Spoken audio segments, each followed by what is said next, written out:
Halo, hari ini saya akan menyampaikan pelajaran clearing pada mata kuliah akuntansi perbankan, di mana dosen pengampu kami adalah Dwi Pristanto Purbonugroho. Di mana kelompok 3 yang terdiri dari Wiwin Aryani, Eri Oktavianingsih, Novita Gwijangge, Aulia Prada, Dia Safarini, Tika Uswatun, Sela Bekti, Bayu Erlangga, dan Oktavia Putri. Yang pertama adalah pengertian. Menurut Kasmir 2012, bab 172 merupakan jasa penyelesaian utang piutang antar bank dengan cara saling menyerahkan warkat-warkat yang akan dikliringkan di lembaga clearing. Penyelesaian utang piutang yang dimaksud adalah penagihan cek atau biliet giro melalui bank. Dalam konteks perbankan, clearing dapat diartikan sebagai jasa penyelesaian hutang piutang antar bank dengan cara saling menyerahkan warkat-warkat yang akan dikliringkan di lembaga clearing yang dikoordinir oleh Bank Indonesia. Nah, clearing sendiri menurut Irsyad 2011 pada bab buku 56 merupakan penyelesaian hutang piutang antar bank dengan cara menyerahkan warkat-warkat yang akan dikliringkan di lembaga clearing yang dikoordinir oleh Bank Indonesia. Jadi dapat disimpulkan bahwa clearing adalah penyelesaian utang piutang dengan menyerahkan istilah-istilah dalam clearing. Yang pertama adalah wilayah clearing, yaitu suatu lingkungan tertentu yang memungkinkan kantor atau kantor bank memperhitungkan warkat-warkatnya dan jadwal clearing yang telah ditetapkan oleh Bank Indonesia. 2. Lalu lintas penyebaran giral. Kegiatan bayar-membayar dengan warkat bank yang diperhitungkan atas beban dan untuk keuntungan rekening nasabah yang bersangkutan. Yang ketiga ada clearing pengembalian atau tolakan clearing, yang merupakan warkat clearing yang dikembalikan oleh bank tertarik karena dana tidak cukup atau disebabkan oleh hal-hal lain yang menyebabkan warkat tersebut tidak dapat dibayarkan kepada bank penarik. Nomor 4 ada menang clearing. Apabila dalam satu hari transaksi clearing, satu bank peserta clearing menerima dana lebih besar daripada pengeluaran dana. Yang kelima adalah kalah clearing, yang merupakan apabila dalam suatu hari transaksi clearing menerima dana lebih kecil daripada pengeluaran dana itu sendiri. Yang nomor 6 ada cross clearing, yaitu fasilitas kredit yang diberikan kepada nasabah dalam bentuk pembelian cek atau biliet giro bank lain yang disetorkan oleh nasabah dengan maksimum sebesar nilai cek atau biliet giro setoran tersebut. Yang pertama adalah tujuan clearing, pengajuan dan memperlancar lalu lintas pembayaran giral. Yang nomor 2, perhitungan penyelesaian utang piutang dapat dilakukan dengan lebih mudah, aman, dan efisien. Yang nomor 3 adalah salah satu pelayanan bank kepada nasabah. Manfaat clearing. Sebagaimana yang diatur dalam peraturan Bank Indonesia, penyelenggara clearing diberikan beberapa manfaat, antara lain, yang pertama ada efisiensi dalam sistem pembayaran nasional. Nomor 2, layanan transfer dana yang cepat. Nomor 3, memberikan akomodasi kebutuhan pengguna atau nasabah untuk transaksi yang bernilai lebih besar baik secara individu maupun perusahaan. Syarat-syarat clearing. Setiap bank yang telah memperoleh izin usaha bank umum dan berkedudukan di kota di mana diadakan perhitungan clearing diwajibkan ikut serta dalam clearing setempat, yang diharuskan pula memenuhi beberapa persyaratan.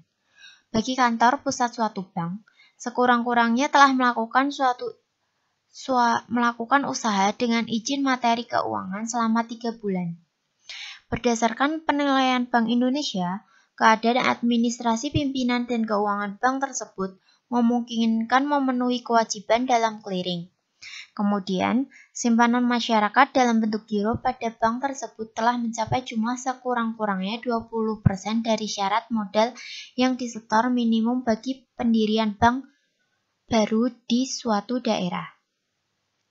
Sedangkan bagi cabang suatu bank yang berada di kota lain dari tempat kedudukan kantor pusatnya atau cabang lain memiliki simpanan masyarakat berupa giro pada kantor pusat dan seluruh cabang-cabang telah mencapai jumlah sekurang-kurangnya sama dengan 20% dari syarat modal disetor minimum bagi pendirian bank baru di daerah-daerah di mana kantor pusat dan kantor cabang-cabang yang bersangkutan berkependudukan.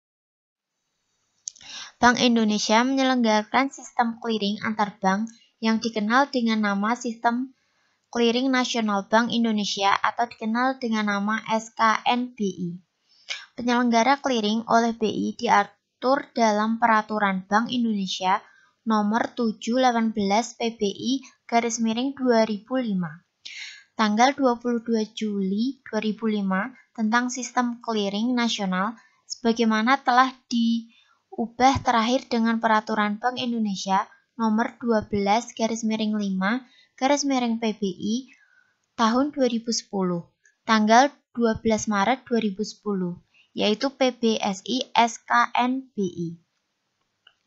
SKBNI adalah sistem transfer dana elektronik yang meliputi clearing debit dan clearing kredit yang penyelesaian setiap transaksinya dilakukan secara nasional.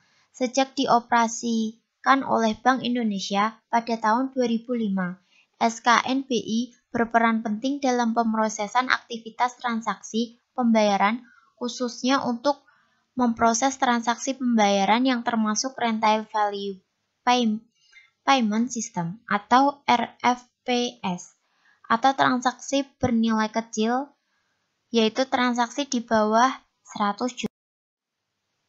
Peran Bank Indonesia. Yang pertama, Bank Indonesia mempunyai satu tujuan tunggal, yaitu mencapai dan menjaga kestabilan nilai rupiah. Hal ini mengandung dua aspek, yaitu kestabilan nilai mata uang rupiah terhadap barang dan jasa yang tercermin pada laju clearing, serta kestabilan nilai mata uang rupiah terhadap mata uang negara lain yang tercermin pada perkembangan nilai tukar.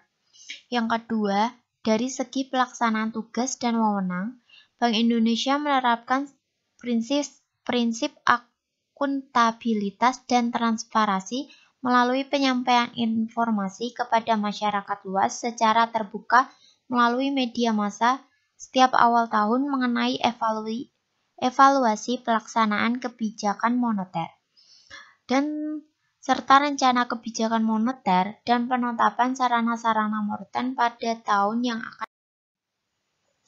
Adapun untuk penyelenggara SKNBI terbagi menjadi yang pertama, penyelenggara clearing lokal atau PKL. PKL bertugas mengelola dan menyelenggarakan SKNBI di suatu wilayah clearing lokal. Berdasarkan pihak yang menjadi penyelenggara PKL dibedakan menjadi dua, yaitu PKL BI dan PKL selain BI. PKL BI adalah PKL yang diselenggarakan oleh BI, yaitu Kantor Bank Indonesia dan bagian clearing Jakarta yang berada di Kantor Pusat Bank Indonesia. Sedangkan PKL selain BI adalah PKL yang diselenggarakan oleh kantor bank yang telah mendapat persetujuan dari BI untuk menyelenggarakan SKNBI di wilayah yang bersangkutan. Yang kedua adalah penyelenggara clearing nasional atau PKN. PKN bertugas mengelola dan menyelenggarakan SKNBI secara nasional yang saat ini dilaksanakan oleh Direktorat Akunting dan Sistem Pembayaran DASP CN bagian penyelenggara settlement yang bertempat di GD DBI Jalan Muhammad Hamrin Tamrin nomor 2 Pusat. Persyaratan minimal agar di suatu wilayah dapat diselenggarakan SKNPI. Yang pertama adalah jumlah kantor bank yang mendukung dan akan menjadi peserta penyelenggara SKNPI paling kurang 4 bank yang berbeda. Jumlah transaksi, jumlah varkat debit antar bank setempat yang potensi untuk dikliringkan melalui clearing debit rata-rata paling kurang 30 warkat per hari dalam periode 6 bulan terakhir. Untuk menjadi peserta SKNPI, berdasarkan ketentuan yang berlaku saat ini, pihak yang dapat menjadi peserta SKNPI adalah telah memperoleh izin usaha atau izin pembuatan kantor dari BI. Setiap bank dapat telah menandatangani perjanjian penggunaan SKNPI antara BI dengan bank sebagai peserta. Jenis-jenis layanan yang terdapat pada SKNPI meliputi clearing kredit, yang merupakan penyelenggara clearing kredit dilakukan secara nasional oleh penyelenggara clearing nasional atau PKN. Transaksi yang dapat dikeliringkan adalah transaksi kredit yang berasal dari peserta di suatu wilayah clearing untuk ditunjukkan ke peserta lainnya di seluruh Indonesia. Transfer kredit yang dikeliringkan dalam bentuk data keuangan elektronik. Yang kedua ada clearing debit. Yang pertama, penyelenggara clearing debit dilakukan per wilayah clearing oleh penyelenggara clearing lokal atau PKL. Transaksi yang dapat dikeliringkan adalah transfer debit yang berasal dari warkat debit berupa cek dan biliet giro. Transfer debit yang dikeliringkan dalam bentuk data keuangan elektronik disertai dengan penyampaian warkat debit. Kegiatan dalam penyelenggara debit. Kegiatan dalam penyelenggara kredit debit terdiri atas yang pertama ada clearing pengembalian. Yang kedua adalah clearing penyerahan.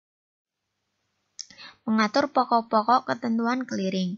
Pokok-pokok ketentuan dalam clearing yang diatur oleh Bank Indonesia adalah tata cara pemberian persyaratan persetujuan pihak lain yang akan menyelenggarakan clearing, persyaratan dan bentuk hukum pihak lain yang dapat menyelenggarakan clearing.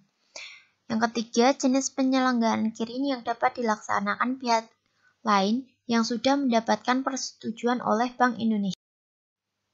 Warkat dokumen dan formulir clearing. Alat adalah alat pembayaran bukan tunai yang diperhitungkan atas beban atau untuk keuntungan rekening nasabah atau bank melalui clearing. Wakat yang diperhitungkan antara lain cek, biliet giro, wesel bank untuk transfer, surat bukti penerimaan transfer, nota debit, dan nota debit. Bank respon positif penurunan biaya transfer clearing Bank Indonesia. Bank Indonesia, BI akan menurunkan biaya clearing nasional Bank Indonesia SKNPI guna mendorong penggunaan pembayaran non-tunai sebagai upaya mengintimidasi penyebaran virus corona atau COVID-19. PT Bank Mandiri Tbk menyambut baik kebijakan BI tersebut. Harapannya masyarakat akan menurunkan kegiatan pertukaran uang tunai dan mendorong transaksi dilakukan secara online. BRI juga mendukung kebijakan penurunan biaya transaksi SKNPI itu. Haru Koesmahargyo, Direktur Keuangan BRI, memperkirakan penurunan itu tidak berdampak signifikan terhadap fee-based income perseroan. Pasalnya, pendapatan dari jasa clearing dan RTGS hanya menyumbang sekitar 4% terdapat FBI Bank Pelat Merah ini. PT Bank Sentral Asia Tbk atau BCA juga sangat mendukung program pemerintah pada masa darurat ini dalam rangka memberikan keringanan dan mendorong nasabah dan masyarakat untuk memaksimalkan transaksi. Sekian presentasi dari kelompok kami. Kurang lebihnya kami meminta maaf dan sampai jumpa di lain waktu.